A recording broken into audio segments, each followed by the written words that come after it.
first logical step in this FromSoft video series would be to obviously cover FromSoftware's next game, King's Field 2 in Japan, released on July 21st, 1995, also known as the first King's Field to release in the West on February 14th, 1996.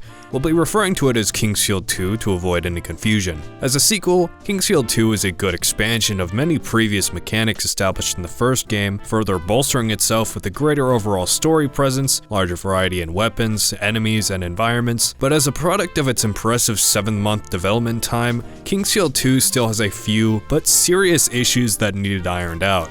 Its flaws grew with the ambition and scale of the project. This has led me to feel a bit mixed about the whole experience, which I didn't expect this early on. Don't get me wrong, King's Field 2 is still an impressive technical feat, a fully fledged 3D dungeon crawler with absolutely zero loading screens in between on the PS1, but as much enjoyment as it brought me, it still brought a great deal of frustration.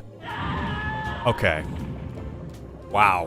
Before we begin, I would like to thank our lovely supporters that allow me to play video games and eat once a month. That would be Shavenger, Mega Roomba, and Zap R. I've also opened up a Patreon that will serve the exact same purpose as memberships, just as an option for those who want to support the show outside of YouTube, but it's entirely optional, and I greatly appreciate the current 3 members supporting the channel. Without further ado, let's dive into this chaotic dungeon crawler together, and continue the story of the Verdite trilogy.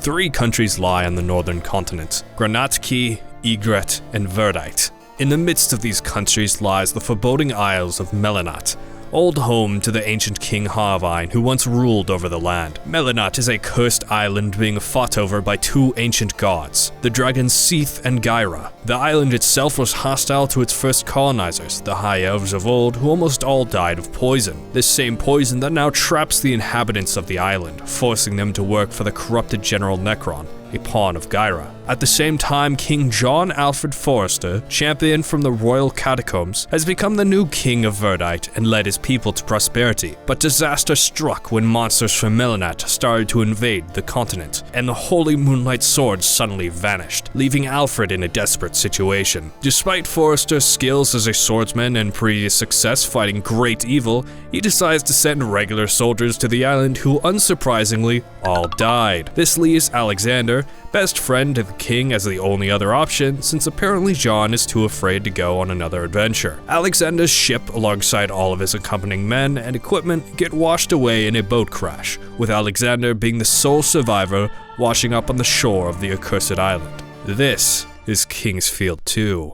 This story in the manual actually retcons a few points from the original King's Field story, mostly that of the royal graveyard not really existing, instead being replaced by Alfred just adventuring to Melinat during a previous era and effectively playing out the same plot events in a different location. It doesn't make much sense why the island of Melinat would be housing the corrupt old king of Verdite, which is why I personally didn't include it in the plot synopsis. The old story of the royal graveyard is much more interesting. Forrester's name is also just noted as Alfred, which was his middle name given in the first manual. It's reasonable to assume that these are the same people, with all the other story consistencies between both characters, but I don't know why they decided to change his name, as this is just another needless change to the old story. This is just the English manual, and the Japanese manual might be more accurate to the original story, but I doubt a translated Japanese manual exists online since there are so few scans of even the English manual online anyways. One interesting consistency to note is that both manuals mention a great war between the continents that in King's Field 1 sparks the building of the sanctuary to honor the Dragon of the Forest, while in King's Field 2 they're caused by King Harvine attempting to build his castle in Melinat, potentially unleashing the 2 dragons' fury in the lands once again. It's not something ever brought up again, but it's a neat detail that remains across both games that wasn't retconned, either intentionally or unintentionally so. The story is half of what makes King's Field an interesting series to talk about, and King's Field 2 does not disappoint by adding a decent amount of world building to what was established in the first. Throughout the game is also plenty more NPCs of varying level of importance to the story. Some are just villagers forced to work for Necron, while others are crucial allies that craft weapons or helpful items for you. These NPCs these make the game feel more alive, more than Kingsfield 1, which was lacking too much dialogue to tell a proper story. Now Kingsfield 2 gives many side quests and minor character stories that you can advance through helping them. Lots of these characters have roughly double the amount of dialogue than most of the characters in Kingsfield 1, each giving mixes of their daily troubles and also snippets of world building or helpful hints. My whole point is that the island of Melanaut feels like a much more fleshed out world, with more thought put into its story than its predecessor, which is further aided by the immersiveness of both the level design and music of the game. The map design of Kingsfield 2 is much more overlapping and complicated than the rather flat Royal Graveyard. There are isolated segments of Melanaut, but it feels more like one big spaghetti pot of interweaving tunnels and connected areas organically linking together, creating a weird mix of an actual village fractured by crypts and caverns. The NPCs themselves point this out. They don't want to venture into the underworld, and yet they have to live so close to it. In order to see their friends, they have to venture past plenty of dangerous areas and monsters, and some people aren't even granted sunlight. The entire island is apparently shrouded in darkness the whole time, except for those who choose to work for Necron. This really sets the stage for how depressing this island is for the people trapped and forced under a tyrannical ruler, only granted the necessities of life such as food and sunlight by helping him find magical artifacts that will make him more powerful and harm others. Despite the game partially taking place above ground, this still doesn't offer much comfort to the player, and most of the world still feels oppressive and gloomy, since rarely are you under sunlight or in a place where everyone and everything doesn't want to kill you. The music especially aids in this, with most of its tracks being droning dark ambient tunes. Other tracks with a more melodic focus have sharp abrupt instrumentals with minor progressions. Rarely does Kingsfield 2 have an upbeat or peaceful sounding song playing save for the end. Almost the entire incursion through Melanaut you're met with this oppressive atmosphere, even the villages only offering ominous and hopeless music, which is the only respite you'll get from the opposing brutal or unnerving tones from the music associated with Necron's domain. However, the opening track and the ending theme are absolute bangers. The same sound producers from Kingsfield 1 have done a much better job at conveying a consistent tone in the Kingsfield 2 soundtrack. None of them sound objectively bad or unfitting for the environment, and they all retain a consistent quality this time around. The gameplay of Kingsfield 2 remains relatively the same from its predecessor, although there are more key items, weapons, and variety in enemies in the environment. There are rhombus keys, which are integral to exploration, as they're reusable keys you need to slot into doors that only work from one side. Having only a few means you need to dedicate your path down one way, leading you to possibly trapping yourself without any rhombus keys to get back, getting you stuck in a hostile area you might not be well equipped for. The map is intelligently designed around this, however. You may be stuck, but there is always a path forward, and if you look carefully enough, some of Necron's soldiers drop their own keys. Otherwise, there are other shortcuts that could help you get back. The map layout is very condensed, which makes these shortcuts actually useful, and leads the entirety of Kingsfield 2 to feel larger than it actually is. The island itself is not that big, which leads many areas to be packed with adjacent interwoven rooms, and an underlying cavern system that adds a new level of verticality to Kingsfield that had yet to be seen up until this point. This makes the world much more complex, but more fun to explore. Whenever you break into a new area, you get much the same overwhelming feeling Kingsfield 1 gave off when entering a new floor of the Royal Graveyard, except this time you're always branching into new places that each offer a new path until you eventually hit some dead ends, and steadily complete pockets of the large map. Kingsfield 2 is uncomfortable to play at first, but as you make progress throughout the map, you gain more grounding of where you actually are, along with better equipment to make survival easier. You're going to need all the help you can get, because Kingsfield 2 is a much tougher game, both intentionally and unintentionally. Exploration is inherently more difficult because of the map design, but made further so by your only helpful resource, the map, bringing more confusion and complexity than actually helping you. For starters, it's very difficult to differentiate what layer of the map you're actually on, especially when you open it in the middle of an area with two overlapping tunnels. It brought me great confusion a couple of times to where I avoided the map for the first half of the game. It's also hard to translate the map to the actual game world. This might just be me, but I found it disorientating most of the time. Most areas felt like they were orientated the wrong way based on how it actually feels in-game. Even with the compass at the top right, I often didn't pay attention. Corridors that felt like they should be be pointing northward were actually pointing westward on the map, and the scale of everything feels bigger than the actual game world. Couple that with the misleading layered tunnels, and the map felt more confusing and unhelpful for the majority of the game. It's not like it needs to be. The map of Kingsfield 1 was more overwhelming if you didn't know the area, and in Kingsfield 4, a map is barely present throughout the whole game. I felt more encouraged to explore without the map, which I very much enjoyed, even when the game felt very confusing at times. The greater amount of key items in the game also means that if you miss one small but important item, it could lead to a domino effect of not having crucial things unlocked at your stage of progression, which can be very frustrating when the game doesn't indicate this. For example, the whole game there are these shortcut doors that are sealed with not much indication of what opens them. I spent a while testing items on them to see if any could work, and other times wasted rare consumable items on other key objects because the game didn't make it very clear what was a key or what I was missing. Those doors are only opened by restoring the dragon fountain, which is something that you can do 3 hours into the game that I wasn't able to do until 13 hours in.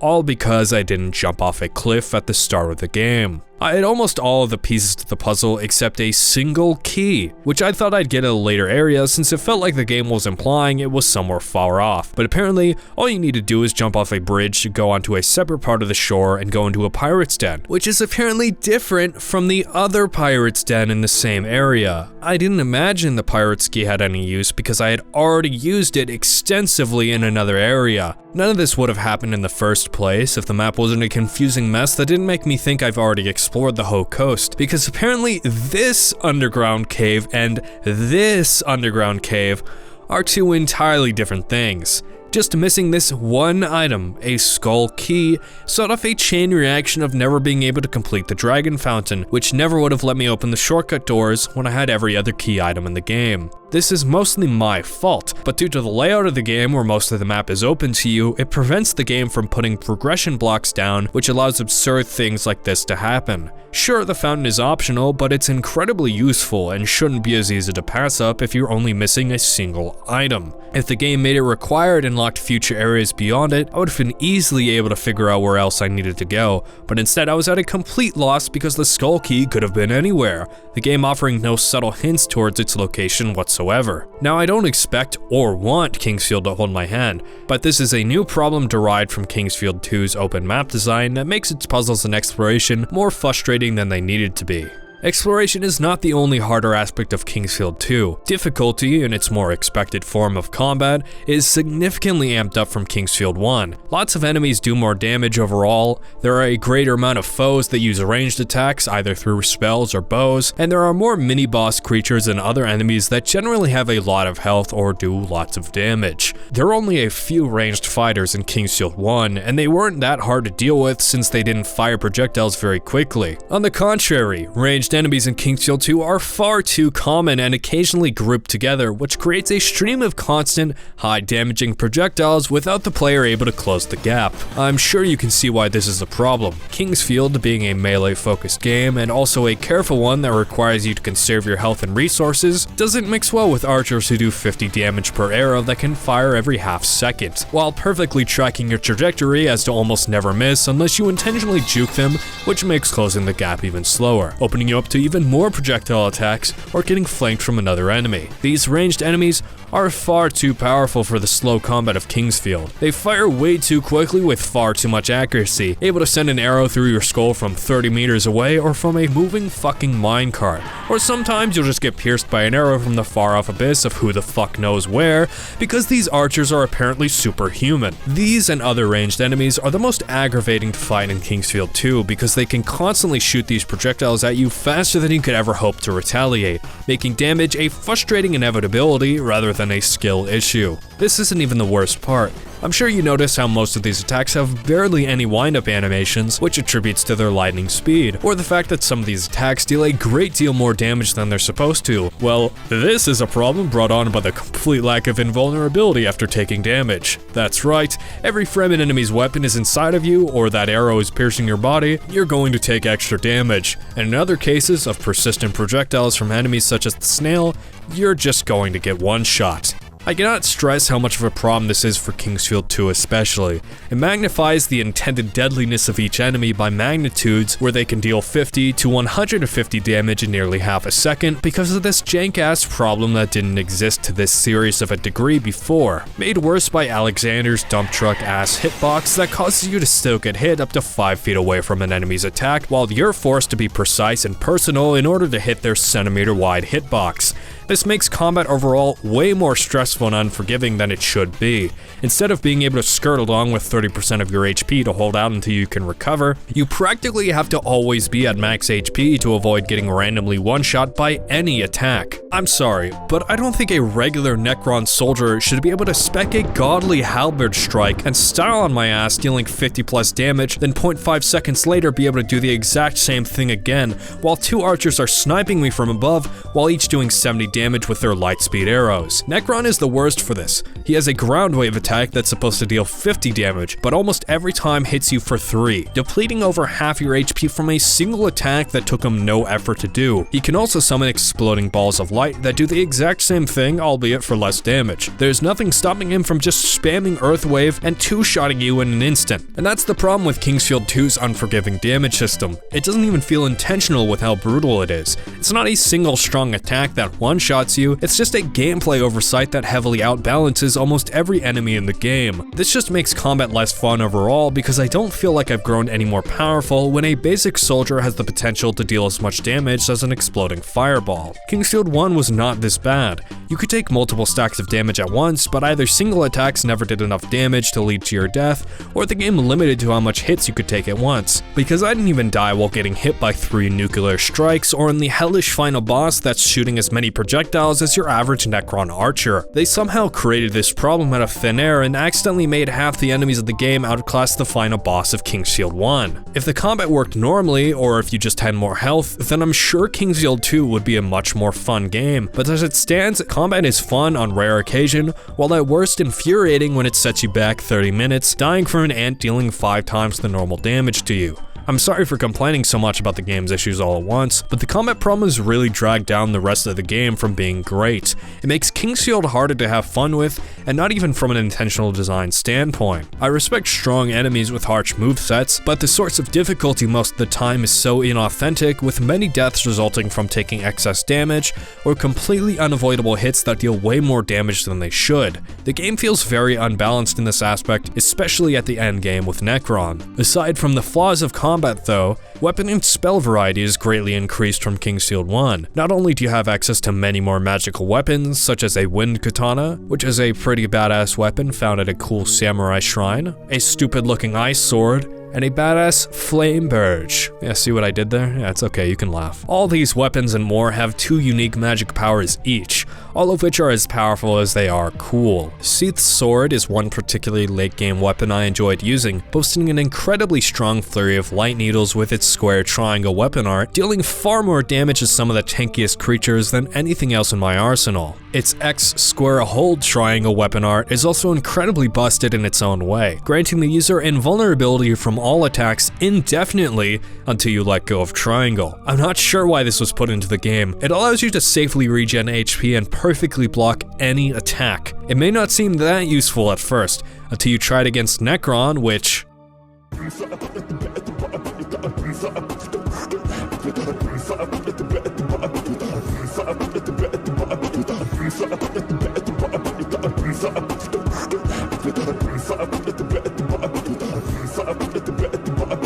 Wait. He killed himself. I didn't hit him a single time. Yeah, Necron can damage himself with his own explosions, allowing you to kill him while doing absolutely nothing. This is the one saving grace from some of the jank in the combat system, especially against Necron, but Seath's sword is also a very late game weapon anyway, so it doesn't break the entire difficulty scaling of the game. The Moonlight Sword itself is technically obtainable within the final boss room. As I've heard, there's a way to get over Gyra without killing him, then you can either die and respawn somewhere else or teleport out. I personally didn't grab the sword because I was a bit fed up with King's Field 2 at this point, fatigued by the combat system. I also didn't see much of a purpose in having using the sword, as at that point you've killed nearly every tough enemy in the game already except for the final boss. At least Kingsfield 1 you had the chance to have fun with the sword for the 5th floor of the Royal Graveyard, but here you can't even use it unless you skip past Gyra. Otherwise you can't use it at all, with the game ending as soon as you collect it. You may notice I haven't talked about the story as much in Kingsfield 2, nor have I went beat by beat similar to the format of the Kingsfield 1 video, but I don't enjoy that linear way of talking about games all too much. I wanted to do it for Kingsfield 1 to give an authentic experience for the game, but Kingsfield 2 is much more chaotic and player driven in the order you go about things. You have some minor character stories, such as this woman who's looking for a missing child, who just so happens to be chilling behind a massive termite queen you're forced to kill, who was just babysitting him. Rude. Alternatively, you could just skip helping a woman by hitting her 50 times with your sword and nudging her away. This can be done with another NPC to allow you to steal his stuff without paying for it, and I find this exploit in particular to be very hilarious and mostly harmless. You can't kill most NPCs as far as I know, and it's just one of those few charming silly things about the game. Kingsfield 2 does not have as much charming jank or silliness as Kingsfield 1, but it does also have these stupid ghost heads that look really pissed off that you killed them. You should delete your save now! It makes up for that by having much more polish in its environments, animations, and enemy designs. There are still some funny death animations of golems falling down here and there, but overall Kingsfield 2 can be taken a lot more seriously, especially with its overarching oppressive atmosphere. There is some less charming jank and performance issues though. The game consistently runs at an inconsistent frame rate and subsequently, speed. The game's speed is tied to its frame rate, which causes any slowdown to effectively half the regular game's speed. This was an issue in Kingsfield 1 as well, given that it's a full 3D PS1 game and Kingsfield 2 is no exception. Except when developing Kingsfield 1, the problem was at least somewhat recognized, and most rooms don't have more than 1 or 2 enemies on screen at once to prevent the game from coming to a complete crawl. However, Kingsfield 2 utilizes much more environmental effects, such as the water on the coast, that alone drags the speed of the game down by half, and typically has more than a few enemies on screen in many areas. In few areas, the game slows down tremendously to the point where it's hard to hit enemies, dragging out the slowdown even longer. Other times the game has the capability of suddenly speeding up and throwing off your movement, sometimes even while fighting a single enemy. This is likely an issue with emulation since my frame rate was capped at 60, but I wasn't able to cap it to anything lower without the game feeling sluggish. This problem should still be present on the original hardware though, just to a lesser degree. The lack of loaded effects will still be able to speed the game up faster than normal and thus create a larger discrepancy between game speeds, making it less comfortable to play overall. Other character side stories in Kingsfield 2 include saving some people from prison, one of which is an elf who crafts immortality statues for you, and another who ends up dead at Necron's hands. The figures of Seath that the first elf crafts for you allow the player to resurrect one time after they die, but they're also used in a unique way to resurrect another NPC whose corpse is mysteriously pristine in a decrepit poisonous cave, which I was wondering what to do with until it all satisfyingly clicked inside my brain. He actually gives you the necklace that allows you to properly revive with the figures, but otherwise these 2 side quests are entirely optional and a look into the lives of the people on this island.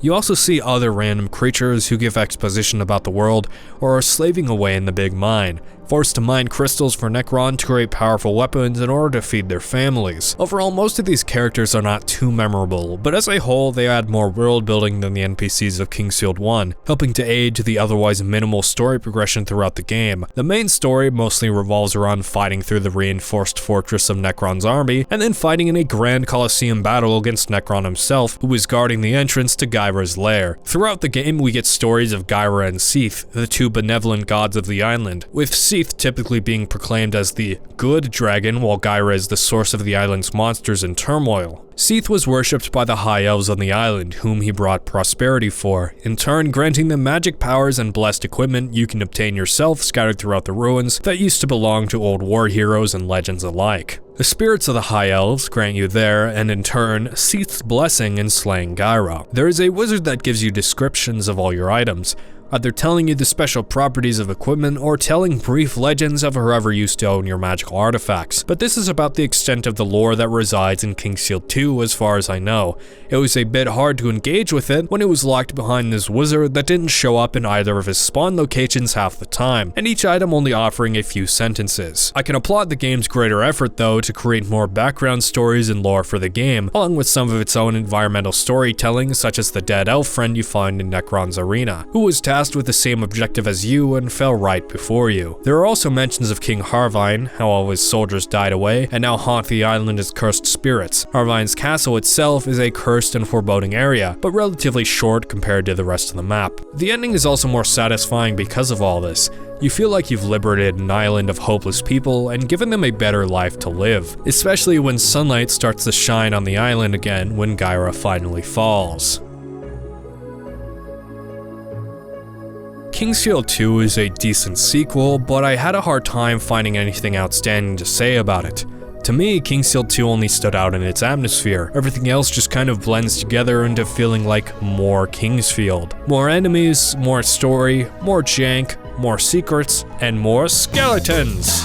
But because of this, King's Field 2 does not feel as important in the series as King's Field 1. It innovates with its intricate map, but doesn't define itself as a sequel beyond that. It's not a bad game, but I wouldn't recommend it as a starting point despite it being the first Western King's Field. It's pretty beginner unfriendly, not just because it's an old King's Field game, but the flawed combat system makes that all the more difficult for a new player to manage. King's Field 1 is surprisingly easier and less obtuse in its map and puzzle design that would be better fitted for new players. King's Field 4 as well, a game I've played recently while writing for this, has been a breath of fresh air coming out of the inconsistent 15 FPS of King's Field 2, another good starting point of the franchise. King's Field 2 is good if you're really into the series or hardcore dungeon crawlers, but for me personally, it's my least favorite entry so far, because both King's Field 1 and 4 are both so fantastic and clear with their identity, while King's Field 2 feels a little aimless and lacks as much charm from its predecessor. I have high hopes for King's Field 3 though. I've heard great things, and that's obviously the next game to cover in this video series. So stay tuned, and thank you for watching.